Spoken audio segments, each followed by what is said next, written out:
Tingkat kepuasan publik ke Jokowi melonjak, Erick Thohir beberkan alasannya, sumber berita.tempo.co, tanggal 24 Januari tahun 2023 Presiden Joko Widodo menyapa tamu undangan didampingi Menko Bidang Kemaritiman dan Investasi Luhut Binsar Panjaitan, kanan, dan Menteri BUMN Erick Thohir, kiri, saat peresmian stasiun pengisian kendaraan listrik umum SPKLU Ultra Fast Charging di Central Parking Nusa Dua, Badung, Bali, Jumat, tanggal 25 Maret tahun 2022. Sumber berita Tempo.co, Jakarta, Menteri Badan Usaha Milik Negara BUMN Erick Thohir menanggapi tingginya tingkat kepuasan publik atas kinerja Presiden Joko Widodo alias Jokowi yang mencapai 76,2%, tertinggi sejak Januari tahun 2015. Angka tersebut berdasarkan survei Lembaga Survei Indonesia (LSI) yang dilakukan pada 7 sampai tanggal 11 Januari tahun 2023.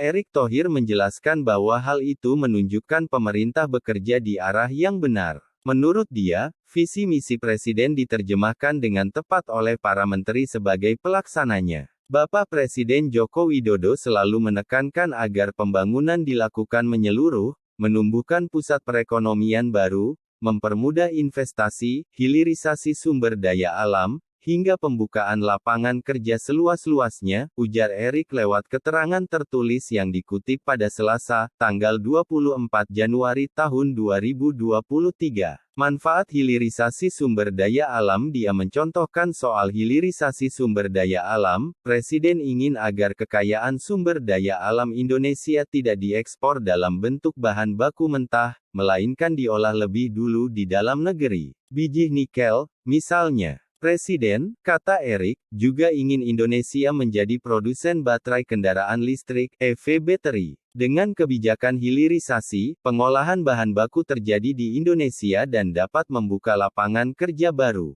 Adapun kebijakan hilirisasi sumber daya alam bercermin dari lonjakan harga komoditas beberapa waktu lalu, di mana Indonesia tidak menikmati nilai tambahnya. Oleh sebab itu, di tahun-tahun 2017 sampai tahun 2018 Presiden Jokowi ingin agar hilirisasi sumber daya alam harus terjadi di Indonesia. Dan hasil dari kebijakan itu, kita nikmati hari ini, ucap Erick. BUMN menerjemahkan kebijakan Presiden Jokowi dengan menerapkan hilirisasi pada industri minerba, terutama pada batu bara dan nikel.